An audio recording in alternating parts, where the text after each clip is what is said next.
사랑하는 성도 여러분, 오늘도 여러분의 모든 길 가운데 주님과 동행하시는 축복이 있기를 소망합니다.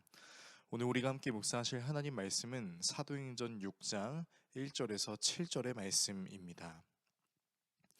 그때 제자가 더 많아졌는데 헬라파 유대인들이 자기의 과부들이 매일의 구제에 빠짐으로 히브리파 사람을 원망하니 열두 사도가 모든 제자를 불러 이르되 우리가 하나님의 말씀을 제쳐놓고 접대를 일삼는 것이 마땅하지 아니하니 형제들아 너희 가운데서 성령과 지혜가 충만하여 칭찬받는 사람 일곱을 택하라. 우리가 이 일을 그들에게 맡기고 우리는 오로지 기도하는 일과 말씀 사역에 힘쓰리라 하니 온 무리가 이 말을 기뻐하여 믿음과 성령이 충만한 사람 스데반과 또 빌립과 보로고로와 니가노르와 디몬과 바메나와 유대교에 입교했던 안디옥 사람 니골라를 택하여 사도들 앞에 세우니 사도들이 기도하고 그들에게 안수하니라.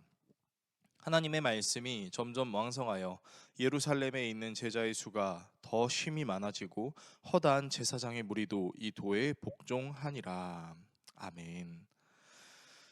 많은 그리스도인이 선망하거나 본받고 싶어하는 교회가 있다면 아마도 초대교회일 것입니다.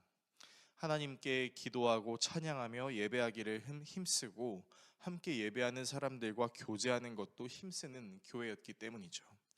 이런 초대교회 사람들은 하나님께 사랑받을 뿐만 아니라 사람들에게도 사랑을 받는 호감형 교회임에는 틀림없습니다. 그렇다면 이런 초대교회에는 과연 문제가 없었을까요? 그렇지 않습니다.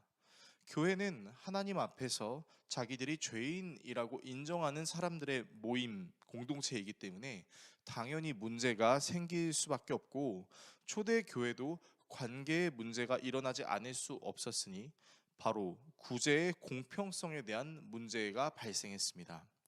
그리스 말을 하는 유대 과부 사람들이 히브리 말을 하는 유대 과부 사람들보다 못한 대우를 받고 있었기 때문이죠. 바로 구호 음식을 나누는 일에 소홀히 여김을 받은 것입니다. 사실 이 문제는 매우 심각한 문제라고 할 수 있습니다. 사람들이 가장 중요하게 여기는 가치 중 하나는 바로 공평함인데 이 공평함의 문제가 깨져버린 것이기 때문입니다. 왜 헬라파 유대인들이 소홀히 여김을 받았는지에 대한 분명한 이유는 알 수 없지만 초대교회 안에서도 이런 문제가 발생했다라는 것을 우리가 기억해야 합니다. 당시 초대교회에서 모든 사역들은 사도들이 감당하고 있었습니다. 그러나 이들이 해야 할 일이 많아지고 정작 반드시 해야 하는 말씀 사역을 하지 못하니 이들은 이 문제를 외면할 수 없었고 하나님의 말씀을 전하는 사역을 힘쓰기 위해 이들은 성령과 지혜가 충만한 사람들을 세웁니다. 그리고 이런 선택은 아주 탁월하게 적용되어 초대교회 내에 공평함의 문제가 해결되고 사도들은 더욱 열심히 복음을 전함으로 믿지 않는 제사장들에게도 복음이 전해지는 놀라운 결과가 나타납니다. 교회 내의 문제가 깔끔하게 해결되므로 교회의 부흥 또한 일어나게 된 것이죠. 오늘의 말씀을 우리의 삶에 어떻게 적용해야 할까요? 일단 교회에 대한 오해를 풀어야 할 것입니다. 교회에 대한 일반 사람들의 오해 중 하나는 교회 다니는 사람들은 착한 사람들이라는 점입니다. 교회 다니는 사람들은 착한 사람들이라 선행을 많이 하고 남들에게 본이 될 만한 모습을 갖추기 위해 노력하는 것이 기본적이라고 생각합니다. 이 말은 반은 맞고 반은 틀리다라고 할 수 있는데요.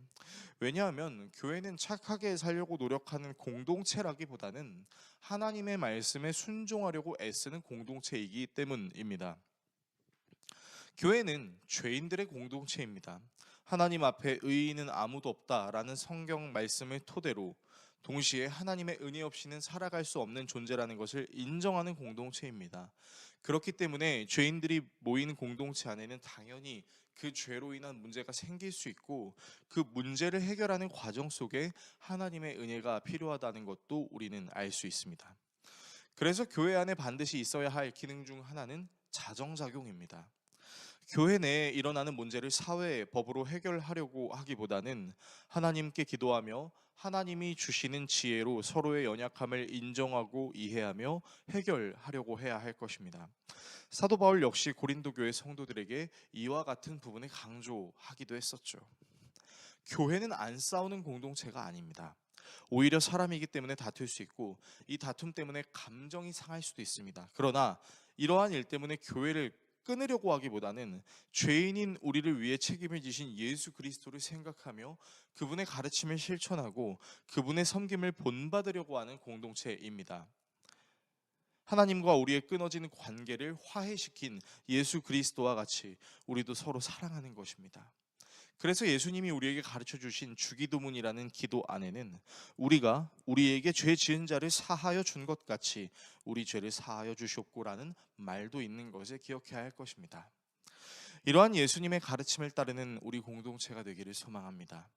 다툼이 없게 하려고 안 그런 척, 괜찮은 척 하다가 탈이 나서 서로의 관계를 끊으려고 하는 것이 아니라 서로를 사랑하고 용서하며 기대하는 공동체가 되기를 소망하고 그런 공동체가 되기 위해 애쓰는 우리 모두가 될 수 있기를 예수 그리스도의 이름으로 축원합니다. 기도하겠습니다.